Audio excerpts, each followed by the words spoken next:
દેવા પ્રિયંતામ નમઃ તત્સશિવાનમસ્તુ। અહીંયાથી મોબાઈલ ખોવાયો છે, કદાચ કોઈને મળે બે મોબાઈલ ખોવાયા છે તો કોઈને પણ મળે તો જરા અહીંયા આપવા વિનંતી છે। બે મોબાઈલ ખોવાયા છે, દરેકને આવેલા ભક્તોને વિનંતી પોતપોતાની વસ્તુઓ સાચવીને રાખો।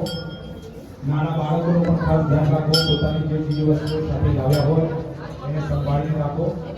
તો જેને પણ મોબાઈલ મળે અહીંયા વ્યાસપીઠ ઉપર આપી દેવા વિનંતી છે। અગ્નિ દક્ષિણ ભાવ બ્રહ્મા ધ્યાન આવત કર્મ